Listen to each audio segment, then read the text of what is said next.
তীব্র বৈরাগ্য হলে তাকে পাওয়া যায়। প্রাণ ব্যাকুল হওয়া চাই। শিষ্য গুরুকে জিজ্ঞাসা করেছিল, কেমন করে ভগবানকে পাব?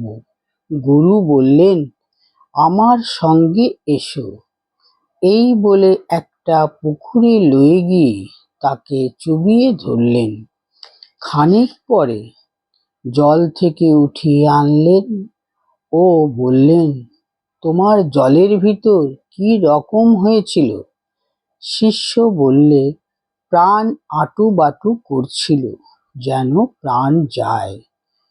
গুরু বললেন, দেখো, এইরূপ ভগবানের জন্য যদি তোমার প্রাণ আঁটুবাটু করে তবেই তাকে লাভ করবে। ঠাকুর বলছেন, তাই বলি, তিন টান একসঙ্গে হলে তবে তাকে লাভ করা যায়। বিষয়ীর বিষয়ের প্রতি টান, সতীর পতিতে টান, আর মায়ের সন্তানেতে টান। এই তিন ভালোবাসা এক সঙ্গে করে কেউ যদি ভগবানকে দিতে পারে তাহলে তৎক্ষণাৎ সাক্ষাৎকার হয়। ডাকো দেখি মন ডাকার মতো, কেমন শ্যামা থাকতে পারে? তেমন ব্যাকুল হয়ে ডাকতে পারলে তার দেখা দিতেই হবে। আন্তরিক ঈশ্বরকে যে জানতে চাইবে তারই হবেই হবে। যে ব্যাকুল, ঈশ্বর বই আর কিছুই চায় না, তারই হবে। কি জানো, যতক্ষণ ভোগ বাসনা থাকে ততক্ষণ ঈশ্বরকে জানতে বা দর্শন করতে প্রাণ ব্যাকুল হয় না। ছেলে খেলা নিয়ে ভুলে থাকে, সন্দেশ দিয়ে ভোলাও খানিক সন্দেশ খাবে।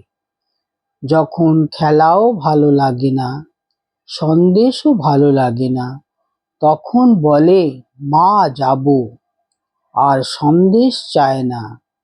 যাকে চেনে না, কোনো কালে দেখে নাই, সে যদি বলে, আয় মার কাছে নিয়ে যাই, তারই সঙ্গে যাবে।